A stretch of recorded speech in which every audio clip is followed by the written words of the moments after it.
সাবধানে সাবধানে। ওই যে বোমা আসতেছে।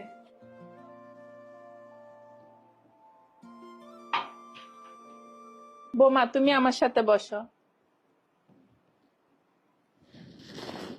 বিয়ান সাহেব,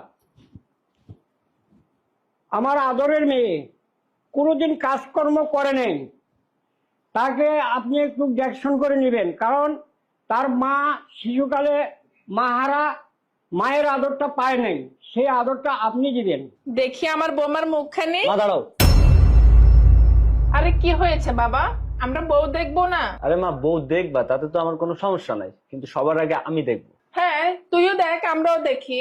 না মা, আমি পার্সোনাল ভাবে দেখবো। আরে তুই পার্সোনাল ভাবে দেখবি, আমরা দেখবো না? না মা শোনো, তোর পরে দেখবা, আমি আগে পার্সোনাল ভাবে দেখবো। ঠিক আছে, সমস্যা নেই। তারা বিয়ে করবে, তারা আলাদাভাবে দেখো, কোনো সমস্যা নেই। আসসালামু আলাইকুম, আমি মেয়ের বড় ভাই। আপনাদের আসতে কোনো সমস্যা হয়নি তো? ওয়ালাইকুম আসসালাম। না না, আসতে আমাদের কোনো সমস্যা হয় নাই। ওগো শুনছো, ছেলে মেয়ে তো আলাদাভাবে পার্সোনাল কথা বলতে চাচ্ছে, তুমি কি বলো এখন? সেটা তো খুব ভালো কথা। বর্তমান সময়ে ছেলে জানবে মেয়ের বিষয়ে, মেয়ে জানবে ছেলের বিষয়ে, সেটা খুব ভালো কথা। যাক, পাশে তুমি নিয়ে যাও। আচ্ছা আসো। জামাই বাবু আসেন। যাও বাবা যাও, ওই পাশের রুমে যাও। ঠিক আছে।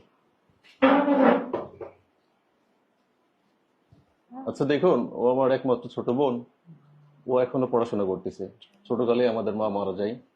আসলে ওকে এখন বিয়ে দেওয়ার আমাদের কোনো ইচ্ছে নেই। তারপরেও আমি ছোটখাটো একটা চাকরি করি, চাকরির সুবাদে কখন কোথায় থাকতে হয়, তাই মনে করলাম যে বিয়েটা দেওয়াটাই উচিত।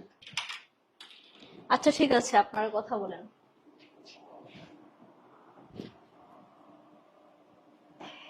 আরে দরজা বন্ধ করছেন কেন? আরে আমি তো বাবি হই। আরে দরজা খুলেন। কি আশ্চর্য, কি যে করি। আরে আমি তো বাবি হই। ওগো তুমি শুনছো? এই দরজা খুলেন। আরে ভাবি, এত ধাক্কাধাক্কি করেন না, আমরা একটু পার্সোনাল কথা বলি, তারপরে আপনাকে ডাকবো, ঠিক আছে?